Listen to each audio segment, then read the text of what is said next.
Amém? Bom, você está bem?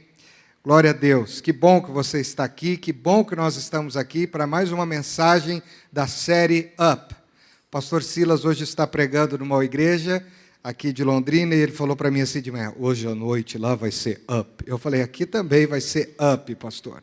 Tá certo? Então hoje nós vamos falar sobre Up nas decisões. Para isso, eu quero citar um episódio das Escrituras que está me acompanhando essa semana. Eu estou lendo desde o começo da semana sobre esse trecho e eu tenho certeza de que Deus tem algo a falar ao seu coração. Atos dos Apóstolos, capítulo de número 27, a partir do versículo de número 9. Atos 27, a partir do versículo de número 9.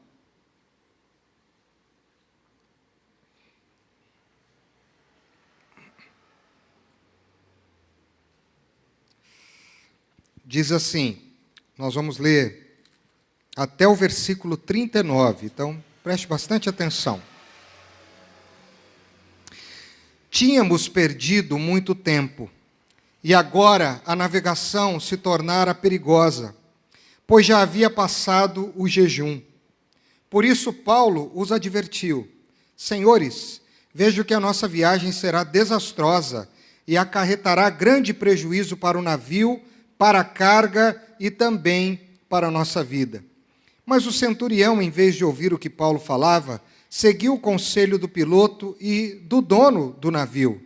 Visto que o ponto não era próprio para passar o inverno, a maioria decidiu que deveríamos continuar navegando, com a esperança de alcançar Fenice e ali passar o inverno. Este era um porto de Creta, que dava para sudeste, sudoeste e noroeste. Começando a soprar suavemente o vento sul, eles pensaram que haviam obtido o que desejavam. Por isso levantaram as âncoras e foram navegando ao longo da costa de Creta. Pouco tempo depois, desencadeou-se da ilha um vento muito forte chamado nordeste. O navio foi arrastado pela tempestade sem poder resistir ao vento. Assim, cessamos as manobras e ficamos à deriva. Passando ao sul de uma pequena ilha chamada Clauda, foi com dificuldade que conseguimos recolher o barco salva-vidas. Levantando-o, lançaram mão de todos os meios para reforçar o navio com cordas e, temendo que ele encalhasse nos bancos de areia de Sirte, baixaram as velas e deixaram o navio à deriva. No dia seguinte, sendo violentamente castigados pela tempestade, começaram a lançar fora a carga. No terceiro dia, lançaram fora com as próprias mãos a armação do navio, não aparecendo nem sol, nem estrelas por muitos dias, e continuando a bater-se sobre nós grande tempestade. Finalmente, perdemos toda a esperança de salvamento. Visto que os homens tinham passado muito tempo sem comer, Paulo levantou-se diante deles e disse, os senhores deveriam ter aceitado o meu conselho de não partir de Creta, pois assim teriam evitado este dano e prejuízo. Mas agora, recomendo que tenham coragem, pois nenhum de vocês perderá a vida, apenas o navio será destruído.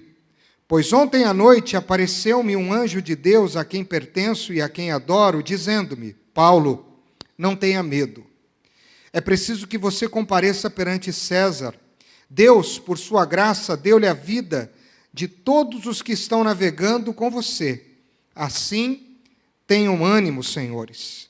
Creio em Deus que acontecerá conforme me foi dito. Devemos ser arrastados para alguma ilha. Na 14ª noite, ainda estávamos sendo levados de um lado para o outro no mar Adriático, quando, por volta da meia-noite,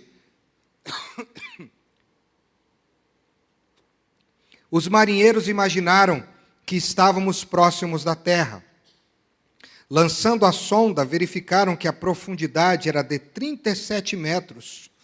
Pouco tempo depois, lançaram novamente a sonda e encontraram 27 metros. Temendo que fôssemos jogados contra as pedras, lançaram 4 âncoras da polpa e faziam preces para que amanhecesse o dia. Tentando escapar do navio, os marinheiros baixaram o barco salva-vidas ao mar, a pretexto de lançar âncoras da proa. Então Paulo disse ao centurião e aos soldados: se estes homens não ficarem no navio, vocês não poderão salvar-se. Com isso, os soldados cortaram as cordas que prendiam o barco salva-vidas e o deixaram cair. Pouco antes de amanhecer, Paulo insistia que todos se alimentassem, dizendo: hoje faz 14 dias que vocês têm estado em vigília constante, sem nada comer. Agora eu os aconselho a comer algo, pois só assim poderão sobreviver. Nenhum de vocês perderá um fio de cabelo sequer. Tendo dito isto, tomou o pão e deu graças a Deus diante de todos. Então o partiu e começou a comer. Todos se reanimaram e também comeram algo. Estavam a bordo 276 pessoas. Depois de terem comido até ficarem satisfeitos, aliviaram o peso do navio, atirando todo o trigo ao mar. Quando amanheceu, não reconheceram a terra, mas viram uma enseada com uma praia para onde decidiram conduzir o navio, se fosse possível. Quando amanheceu, não reconheceram a terra, mas viram uma enseada com uma praia para onde decidiram conduzir o navio, se fosse possível. Decisão é uma palavra de grande impacto. É uma palavra que tem impactado a vida da humanidade desde o seu início. Não é fácil decidir. É um grande desafio decidir. Porque para decidir algumas pessoas se sentem motivadas, mas também para decidir outras pessoas se sentem desmotivadas. A decisão traz consigo um impacto positivo e também, podemos dizer assim, um impacto negativo. Tomar decisão não costuma ser uma coisa muito fácil, principalmente decisões importantes, onde nós temos algo muito valioso em jogo. Decisões bobas, não tem problema, vou ficar mais um pouquinho na cama, vou primeiro ao banheiro, vou primeiro fazer isso, vou fazer aquilo, são decisões triviais. Mas existem decisões que são difíceis de tomar por causa do que está em jogo. E é exatamente nesses momentos que a gente se sente em xeque, com medo, decido ou não. Mas alguém disse que até pelo fato de você decidir, não decidir, você acabou de decidir. Então, decisão tem um impacto. E nós precisamos tomar essas decisões o tempo todo, o tempo todo.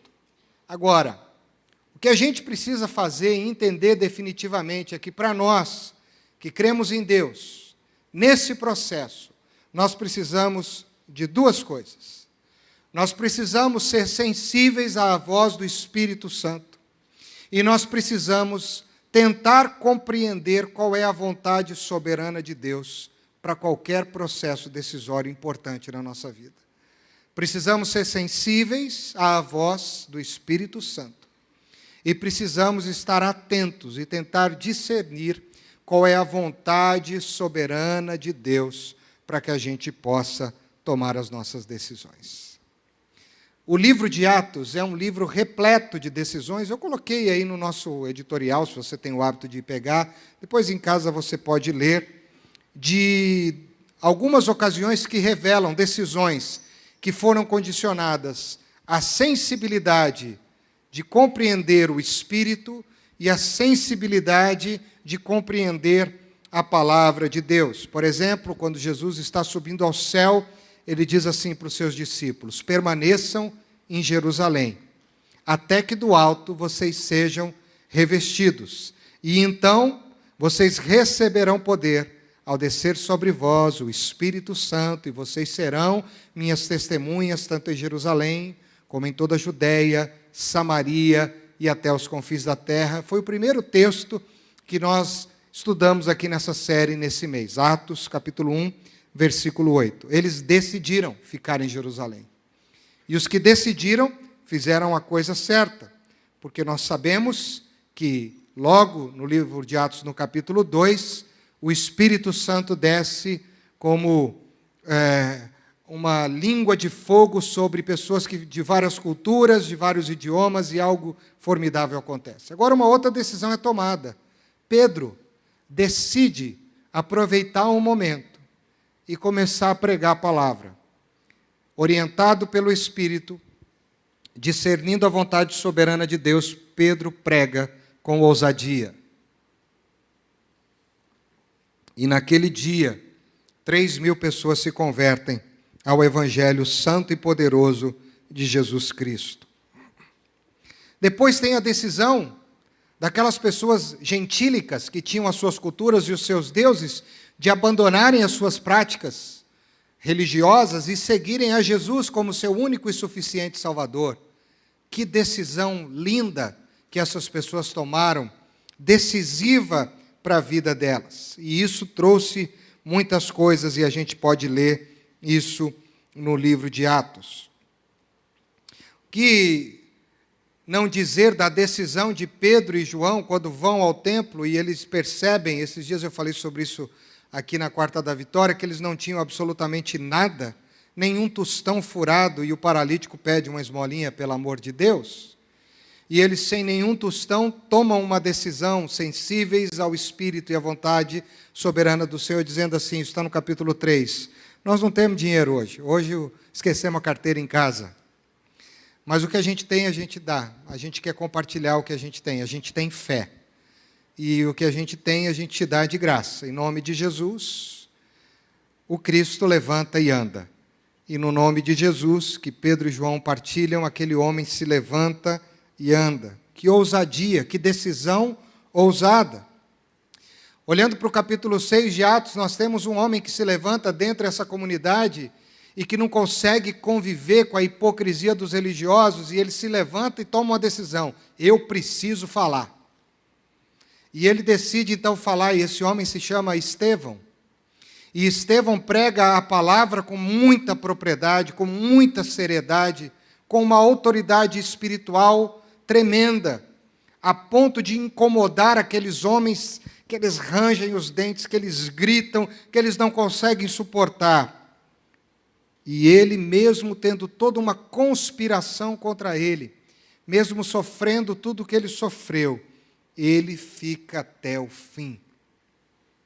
O que não dizer daquele homem importante no comando dos soldados do Império Romano, chamado Saulo, que decide ir para uma região e no caminho ele vê uma luz, e ele diz que era uma luz como a luz do sol.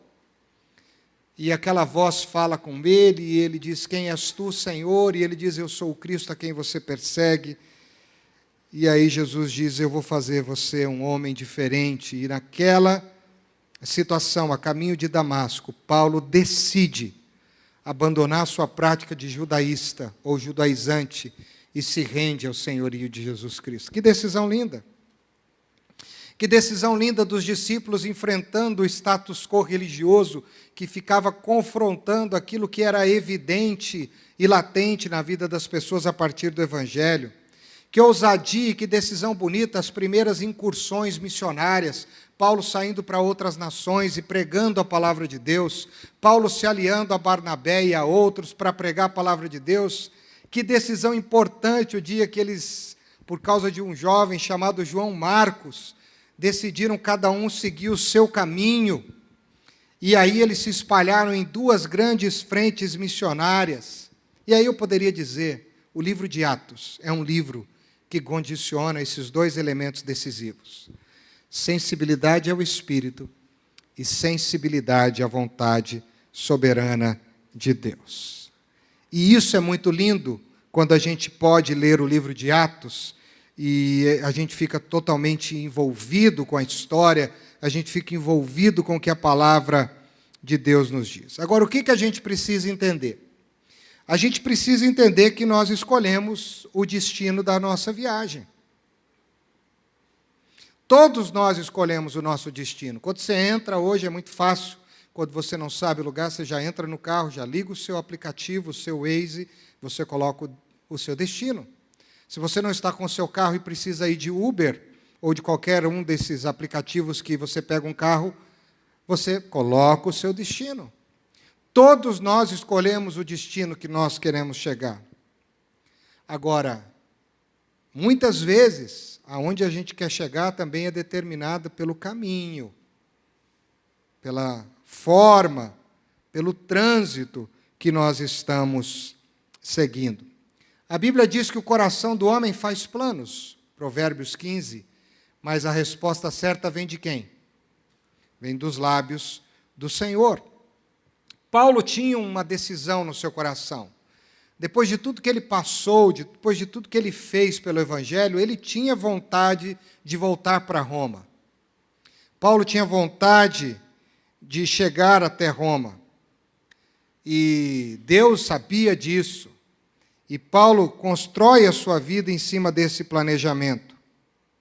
É muito interessante olhar para o capítulo 20, se você quiser dar uma acompanhada, eu vou passar rapidinho para chegar no texto e a gente tirar as aplicações, que isso é muito importante. No capítulo 20 de Atos, Paulo está saindo de Éfeso, uma cidade importante no seu ministério, uma igreja muito importante no seu ministério, uma igreja que apoiou e abençoou o ministério de Paulo, e é muito comovente ler o discurso de despedida do apóstolo Paulo em Éfeso, em Atos. Você pode ler depois isso no capítulo 20. E quando ele sai de Éfeso, ele tem uma decisão. Eu quero voltar para Jerusalém e quero adorar lá. Só que as pessoas que andavam com Paulo, seus amigos, seus parceiros, sabiam que Jerusalém era o reduto dos religiosos. E que se ele voltasse para Jerusalém, muito provavelmente ele seria preso, julgado, condenado e morto. Então, muitos dos amigos de Paulo não queriam que ele fosse para Jerusalém. Todo mundo, e isso vai para o capítulo 21 já, desencorajava Paulo para que ele não fosse para Jerusalém. Mas ele está decidido. É tão forte isso, que no meio do capítulo 21, nos versículos 10 e 11, pode colocar para nós, aparece um profeta chamado Ágapo. E ele pega um cinto, o cinto de Paulo, e olha o que diz o versículo 11.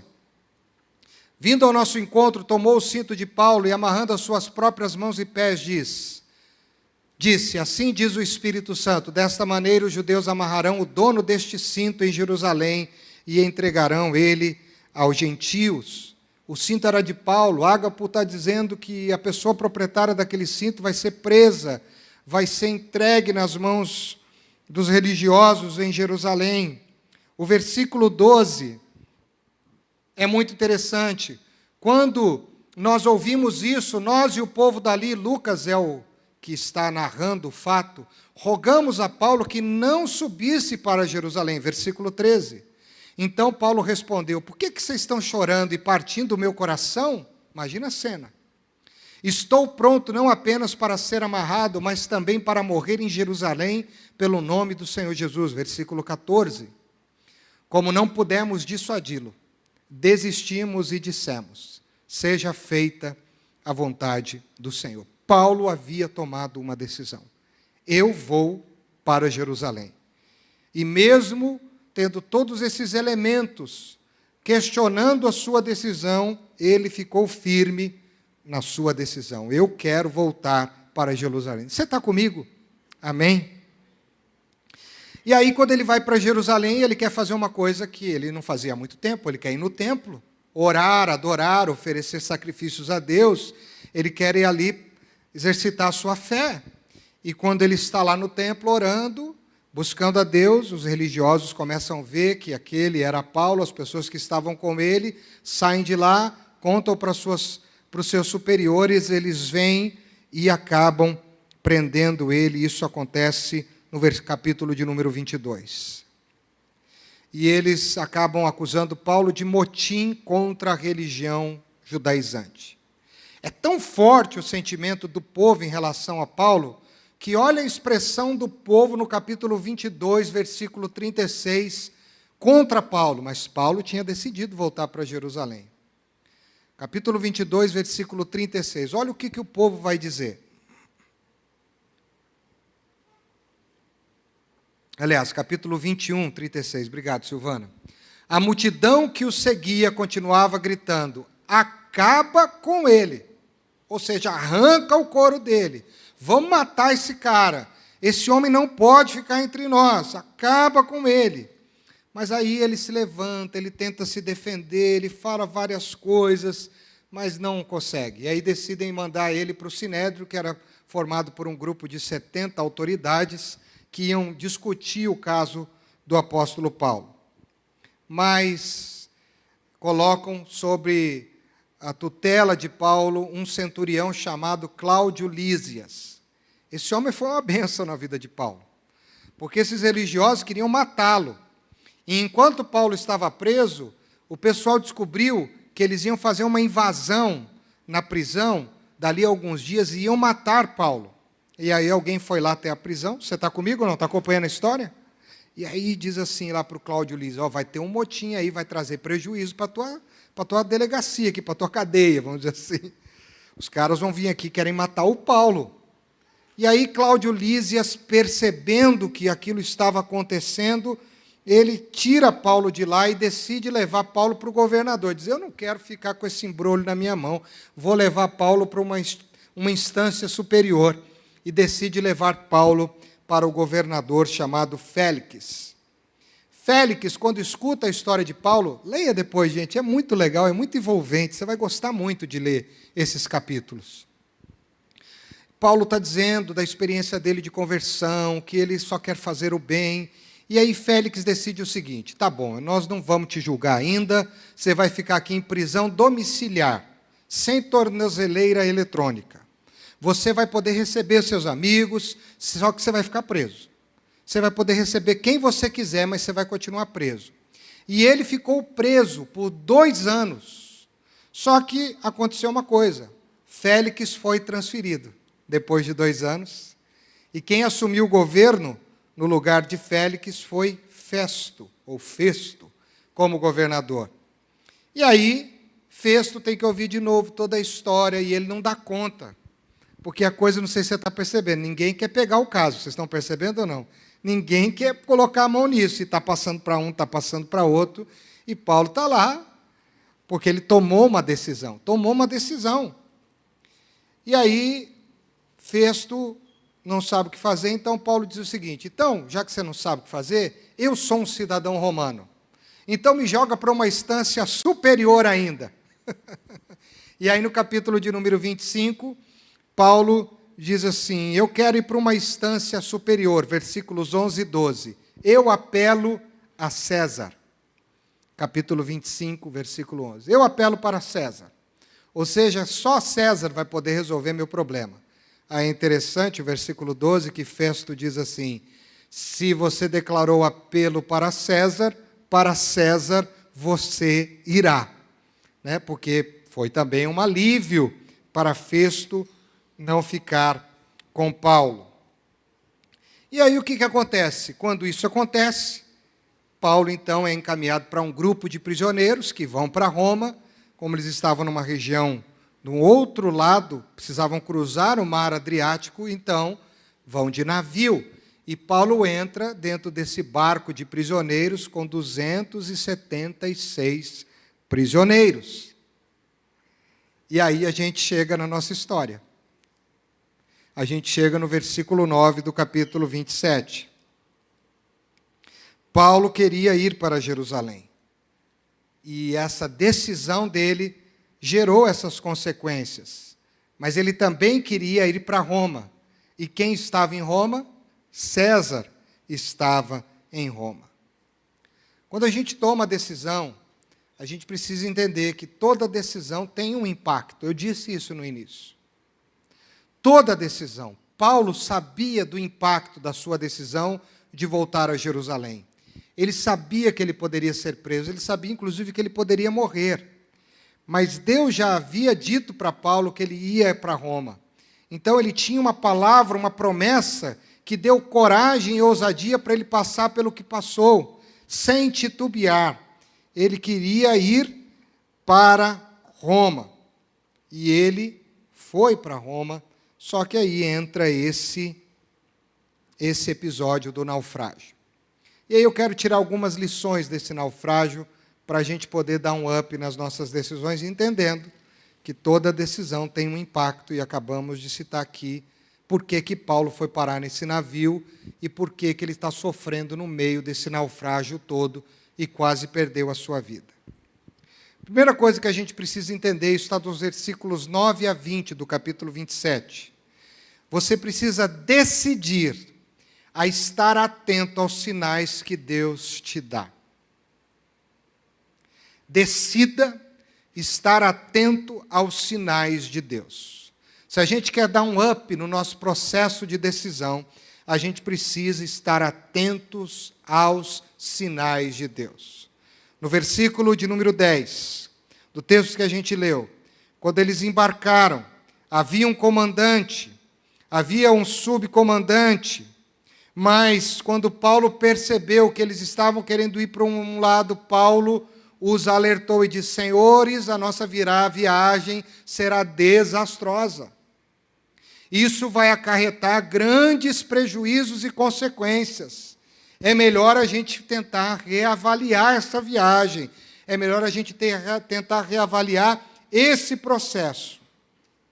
Mas o comandante e os seus auxiliares, o dono do navio e o seu imediato, decidiram não ouvir o que Paulo disse. Negaram o sinal que Paulo estava lhes dando. E aí, a navegação ficou perigosa, porque você vai perceber que, em algum momento, disse que eles estavam no tempo do jejum. E essa palavra jejum não é jejum de comida. Dentro da forma com que os navegadores organizavam as suas navegações, havia períodos que não era bom colocar o barco no mar. Você está comigo? Porque as correntezas eram muito mais fortes, os ventos eram mais fortes, as tempestades em alto mar eram mais fortes. Então, eles não poderiam. E era exatamente este período que eles estavam vivendo. Por isso Paulo disse: não vamos, porque a coisa não está boa. A maré não está para peixe. Não vamos. Mas eles decidiram não ouvi-lo. Não ouvi-lo. E decidiram arriscar a vida deles, arriscar a sua embarcação e tudo aquilo que eles estavam fazendo. Chegou ao ponto de Paulo dizer que a viagem estava sendo muito trabalhosa, com danos, e eles não deram ouvido. Eles não ouviram. Advertência: decida entender os sinais. Deus sempre dá sinais para nós antes da gente tomar uma decisão. Se você costuma ouvir o Espírito, conhece a palavra de Deus, está sensível à voz do Espírito, está sensível à palavra de Deus, Deus sempre lhe dá sinais. E uma das coisas que nós precisamos fazer é estar atentos. Alguém disse uma vez: aprenda a ler as placas no caminho. Quantas vezes nós já nos demos mal por ler uma placa e não levá-la a sério? Quantas vezes nós já nos demos mal por termos sido advertidos por uma situação ou outra e não termos levado essa advertência a sério? Existem sinais que Deus está nos dando. E muitas vezes nós estamos fechando os nossos olhos e estamos preferindo decidir a revelia de Deus. Eu não tenho dúvida, irmãos, que o tempo que nós estamos vivendo, com tantas crises, e esse problema dessa pandemia e esse vírus que não é pior do que um vírus de sarampo, a única questão é que ele tem um alto poder de contaminação e rápida. É mais um sinal de Deus, mostrado pelo que Jesus já nos advertiu, que nós saberíamos que essas coisas aconteceriam. E ao invés da gente ficar buscando álcool em gel, ficar buscando máscaras de proteção, nós aqui ainda não estamos nesse estágio, mas pode ser que cheguemos nele. As pessoas de São Paulo estão assim já. nós devemos buscar a face do Senhor. Porque é em momentos de crise que o sinal vem dizendo que nós temos que estar na presença do Pai. Jesus está para voltar. Alguém pode dizer, eu já escuto isso desde quando eu nasci. Eu também escuto. Mas eu posso dizer para você que todo dia ele poderia ter voltado. Ele não voltou ainda porque não é o tempo, mas ele pode voltar hoje. Perhaps today. Talvez hoje. Deus tem nos dado sinais, essas guerras, esse caos econômico. A quantidade de jovens hoje em dia entregues à depressão. Muitos tirando a sua própria vida. A quantidade de pessoas que estão se envolvendo, se entregando e se afundando no mundo das drogas. A quantidade de casamentos que estão se desfazendo. São sinais. São placas no caminho que estão querendo nos dizer alguma coisa. E a igreja precisa acordar. A igreja de Jesus precisa acordar. Deus está nos dando sinais. Quando um pai começa a perceber que o seu filho começa a ficar mais distante, começa a prestar menos conta, começa a chegar mais tarde em casa, fique atento, são sinais. Quando você, mulher, percebe que o seu marido está mais distante, conversa menos, chega mais tarde em casa, muda o seu comportamento, são sinais, ao contrário também. Quando a gente percebe que nessa era da tecnologia nós estamos dedicando mais tempo e nós temos mais intimidade com o smartphone do que com as pessoas da nossa própria casa. A gente sabe muito mais sobre os aplicativos do nosso celular do que sobre os sentimentos das pessoas que estão dentro de casa. São sinais.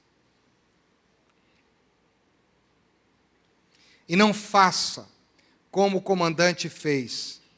Não descredibilize os sinais de Deus. No versículo 11, diz o texto, mas o centurião, em vez de ouvir o que Paulo falava, seguiu o conselho do piloto e do dono do navio. Na nossa jornada, nós precisamos estar atentos às orientações. Nós vamos estar atentos aos alertas e às pessoas que Deus levanta para nos alertar sobre algumas coisas que nós estamos fazendo de errado. Só que às vezes a gente vive na era que a gente está tão certo que a gente descredibiliza a opinião de pessoas que nós deveríamos valorizar. É um descrédito total. É um descrédito total. Hoje eu estava vendo um vídeo, me chamou a atenção. Não fico vendo essas coisas, mas nem sei por que eu vi, mas eu vi. O cidadão tinha comprado um carro que o motor, eu vou só dizer o que tinha no motor, porque você vai saber qual é a marca, TSI. E aí ele pega o carro e diz assim, agora esse carro aqui eu vou acelerar ele. Ele está numa estradinha simples, tem um caminhão na frente dele, não tem acostamento. E aí ele começa a filmar, e ele diz, eu vou pegar 265 km por hora no meu carro. E é interessante que quando ele começa a acelerar, tem uma placa do lado, 80 km por hora. Há um sinal. Mas o que ele fez com o sinal? Ele descredibilizou. O risco que ele teve foi muito alto. Isso que nós fazemos na nossa vida, em várias áreas. Deus está falando, Deus está nos dando sinal, Deus está levantando pessoas para nos alertarem que a gente precisa mudar, que a gente precisa melhorar, e a gente simplesmente descredibiliza. O up nas decisões é aprender a discernir os sinais de Deus na nossa vida. Outra coisa que você precisa guardar, capítulo 27, a partir do versículo 21, nós falamos até o 20, até o 44. Decida ser um encorajador em meio às crises. Se você quer dar um up no seu processo de decisão, primeiro entenda os sinais de Deus. Esteja sensível ao Espírito, esteja sensível à palavra. Mas uma outra coisa importante é que no meio da tempestade, das crises, ao invés da gente ser um blasfemador, um reclamador, um murmurador, nós precisamos decidir na nossa vida sermos encorajadores. Nós precisamos de pessoas encorajadoras nos dias de hoje. Onde o caos, o medo, o pânico, as notícias ruins estão aí, nós precisamos de gente que nos encoraje. Mas também precisamos ser encorajadores de outros. É muito interessante que Paulo, em meio a tudo isso, ele vai dizer para aqueles homens nos versículos 21 e 22 do capítulo 27, coragem. Coragem. Não tenham medo, coragem. Vocês precisam crer. Vamos ter coragem. Versículo 22, ele diz assim: nenhum de vocês vai perder a vida. Vamos ter coragem para enfrentar essas pandemias. Vamos ter coragem para enfrentar esse caos que está acometendo o nosso país politicamente, pessoas divididas, brigando por causa disso até hoje. Mídias tendenciosas, crises financeiras, pessoas desempregadas. A média hoje de uma pessoa que sai do mercado de trabalho por demissão, para ela voltar, a média de tempo é de 1 a 2 anos. Quantos pais de famílias não conseguem voltar a trabalhar? Coragem. Coragem para enfrentar tudo isso, coragem. Paulo se posicionou, ele decidiu ser um encorajador no meio da crise. Ele não ficou lá, eu avisei, eu falei que ia dar mal, eu falei que ia dar ruim. Eu falei para não entrar, eu falei para não pegar o barco, eu falei para ficar em Creta, falei. Ele, coragem. Tem muita gente assim no povo de Deus, parece que a gente está aqui, ao invés da gente se ombrear, um diz assim, eu avisei que ia dar nisso, eu já sabia. Tem os profetas, já viu esse profeta do eu já sabia ou não? Aqui em Londrina tem? Eu já sabia que ia dar nisso, já sabia que isso ia acontecer, eu já sabia. Paulo não fez isso, Paulo diz, ninguém vai morrer, coragem, coragem, ninguém vai perder a vida, o navio vai ser destruído, mas a gente vai sobreviver. Decida abandonar o medo no meio da tempestade. Em dias como os nossos, nós precisamos jogar fora o medo. A palavra de Deus diz que o perfeito amor de Deus lança fora o medo, e o medo é inimigo da fé. O medo é inimigo da coragem. O medo é uma sensação que aumenta o perigo e muito na nossa vida. Na crise, tente ouvir e ver o anjo do Senhor. Paulo disse que no meio de tudo aquilo, 14 dias, 14 noites, na verdade, foram 15 dias, 14 noites, mas aquelas noites horríveis de alto mar. A gente que já assistiu esses filmes aí, tipo Mar em Fúria, esses filmes de tempestade, a gente sabe como a coisa é terrível. Ele diz, no meio de tudo isso, eu vi o anjo do Senhor. Ele falou comigo. Eu tive uma experiência com Deus. Ele falou comigo. Isso vai acontecer dos versículos 23 a 26, ele vai dizer isso. Não tenha medo de nada, se você decidiu estar sensível à voz do Espírito e sensível à vontade soberana de Deus. Amém? Só que eles tomaram uma outra decisão. No meio daquela tempestade, de tudo aquilo, eles decidiram lançar as âncoras. E é interessante que esse navio tinha 4 âncoras. Eu estava lendo uma pessoa e ela tentou dar uma característica para cada uma dessas âncoras. Se você puder notar, é muito interessante isso. Eu achei sensacional. Obviamente, é uma analogia das âncoras, mas eu gostei bastante. Se a gente pudesse dar um nome para cada âncora, a primeira âncora foi a âncora da fé. Esses homens lançaram essa âncora, crendo que Deus estava no controle, crendo na palavra de Paulo que ninguém iria morrer, crendo que o fim daquela situação estava próximo depois de 14 noites. Na tempestade, creia que Deus está no controle. Lance a âncora da fé.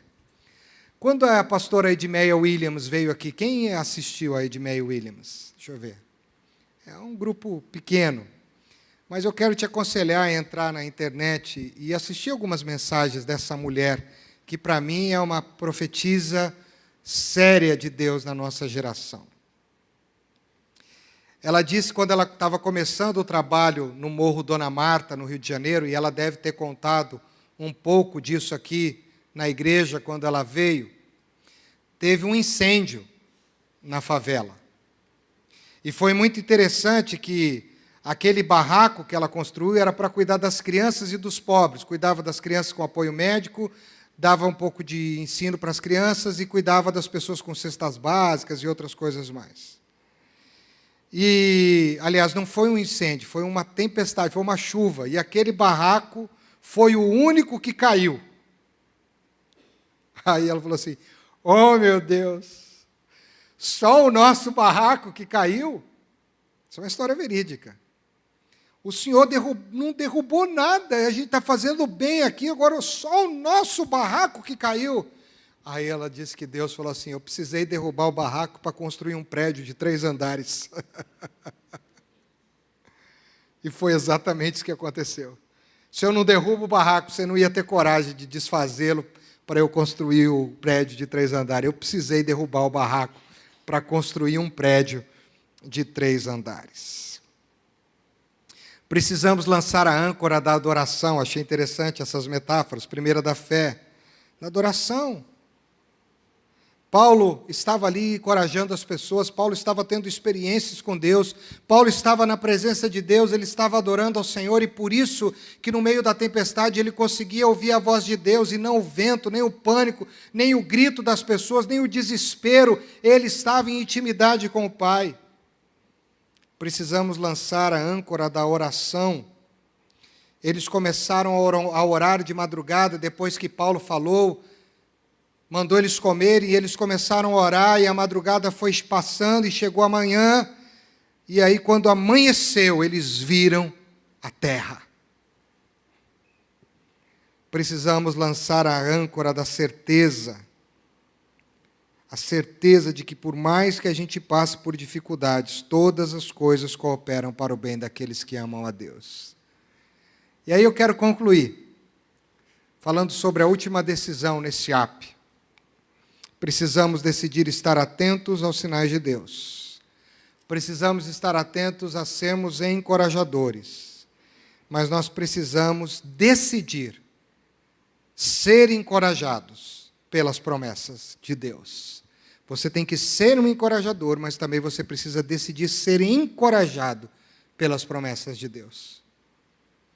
As promessas de Deus são dádivas que o Pai libera do céu para os seus filhos em momentos de crise. Nos momentos de crise, nos momentos de tensão, o Pai libera essas dádivas para dizer, não é o fim. Eu tenho algo melhor para vocês. Fique tranquilo. E crer nas promessas foi o que fez Paulo não entrar em desespero, porque Deus havia dito para ele que ele iria chegar em Roma. Depois o anjo disse para ele, ninguém vai morrer. Promessa. Promessa.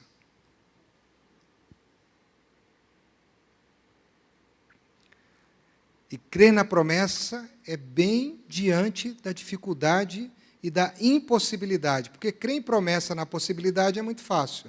Agora, crer na promessa, na impossibilidade, aí é difícil. Eu me lembro quando a Amable ficou grávida da Vitória, nós não estávamos planejando ter a Vitória. Deus nos revelou em sonho que a Amable iria ficar grávida. Eu conversei com ela, falei, olha, Deus me mostrou que você estava com uma criança no colo, e Ele me disse que era uma menina e que era nossa filha. Isso depois de uns 4 anos já, né? O Arthur estava 4, quase 5 anos. Eu falei, aí ela ficou meio assim, né? Eu falei, então, vai orar, né? Aí ela foi orar e Deus revelou para ela. E eu me lembro que isso foi final de ano, começo de janeiro, a gente viajou, E eu falei para Deus, Senhor, se for para nós termos essa criança e for uma menina, que não demore, porque eu já estava chegando nos 40 naquela época.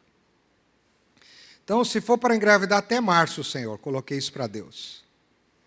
E foi interessante que, acho que por meio de fevereiro, ela acabou ficando grávida. Mas a gente não deu conta da dinâmica e a gente tinha o plano de saúde sem obstetrícia. E ela ficou grávida, foi todo aquele momento de alegria, né, porque Deus havia revelado, e foi muito interessante. Eu me lembro a primeira consulta ao médico ginecologista dele, e aí ele disse assim, e daí, você tem um palpite? Eu disse, não, eu tenho uma certeza. Aí ele levou um susto, falei, vai chamar a Vitória. Falou, que legal, ele ficou meio assim, né?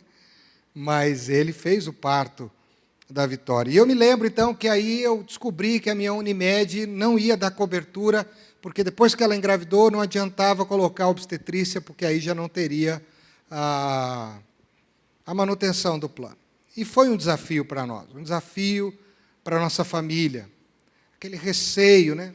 Mas se Deus me deu o sonho de ter uma filha tão linda e tão abençoada, confirmou isso para ela, Ele não ia nos deixar na mão, Ele é um Deus de promessa. E eu me lembro que eu participava de um grupo de estudos de homens, tínhamos muitos amigos em Maringá, pessoas muito queridas para nós, e Deus, queridos, eu posso dizer isso para vocês, Deus proveu cada centavo de despesas do parto da Vitória. Ele não só proveu, como Ele deu 2 vezes mais. E eu digo até hoje que a Vitória é uma bênção. Por quê? Claro, o Mateus e o Arthur também são uma bênção. Mas parece que com ela as coisas sempre acontecem. Quando a gente pensa em alguma coisa, chega para ela. Deus mostra um carinho, e isso tem acontecido na nossa vida para mostrar que Ele é fiel nas suas promessas. Nós decidimos fazer uma loucura. Eu com quase 40 anos, 3 filhos, hoje quando a média é 1 filho, 2 no máximo. Mas foi uma decisão que veio de uma sensibilidade do Espírito e de uma orientação clara da palavra de Deus. Paulo passou pelo que ele passou, porque ele tinha certeza absoluta de que Deus estava no controle de tudo. É tão linda a história, eu não vou continuar, porque a história é muito bacana, dá até um filme, né? Quando eles chegam na ilha, eles vão se aquecer, que eles estão morrendo de frio. Paulo vai chegar perto da fogueira, vem uma víbora, uma cobra, e pica ele.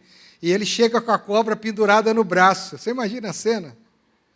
E aí aqueles caras que estavam contra ele, está vendo? Esse cara está levando o juiz de Deus, está em desobediência, está vendo? E é interessante que quem morreu foi a víbora, não foi Paulo. Eita sangue bom, hein? Nem coronavírus pegava nele, gente. Dengue, então, o mosquito da dengue ia morrer tudo. Mas quando Deus tem uma promessa, e quando a sua decisão está condicionada à sensibilidade do Espírito e à vontade soberana de Deus, pode vir tempestade, pode vir contrariedade, pode vir prisão, pode vir motim, pode vir açoite, pode vir enfermidade, pode vir uma serpente, Deus vai cumprir tudo aquilo que Ele prometeu. Por isso, eu gostaria de deixar para a IPI Filadélfia. Decida ser sensível ao Espírito. Decida ser sensível à palavra. Decida estar atento aos sinais de trânsito. Decida, ao invés de ser um murmurador nas suas crises, ser um encorajador. Mas também decida ser encorajado por aquilo que Deus tem para você. O tempo pode passar, as contrariedades poderão vir, as fatalidades poderão acontecer, mas uma coisa eu vou lhe dizer. Independentemente do que você acredite ou não, Deus vai cumprir as suas promessas. Então é isso que me dá esperança, e eu acredito que é isso que lhe precisa dar esperança. Paulo não chegou em Roma como um prisioneiro. Nessa ilha, Paulo orou com o pai de um dos mais importantes da ilha. Ele foi tão abençoado que aquele homem foi curado. E aí depois ele orou por uma série de enfermos daquela ilha. E todos eles foram curados. O pessoal da ilha ficou tão grato a ele, que deu comida, deu roupa nova, deu carro 0 km para ele, deu tudo o que ele precisava. Ele foi como um homem livre para Roma, e ele que foi atrás do seu julgamento. Saiu prisioneiro, chegou em Roma como livre. Mas nesse trânsito, ele passou por tudo isso que a gente acabou de dizer aqui. Então, eu creio, queridos, que nós precisamos estar atentos no nosso processo de decisão. Se decidimos fazer a coisa certa, do jeito certo, sensíveis à voz de Deus, e sensíveis ao Espírito e sensíveis à palavra, você vai chegar em Roma livre, abastecido, cheio dos recursos que Deus te deu. Por isso, a grande questão nessa noite é decida, up, levante, mude a sua maneira de decidir as coisas. Pode ser que muitas das suas tragédias, das suas tristezas, das suas amarguras, dos seus ressentimentos, é porque você está tomando decisões erradas. Então, hoje é dia de tomar as decisões certas e pedir para que o Espírito nos ajude nelas. Amém? Se você quer receber uma oração em relação a isso, fique em pé no seu lugar, porque eu quero orar por você em nome de Jesus.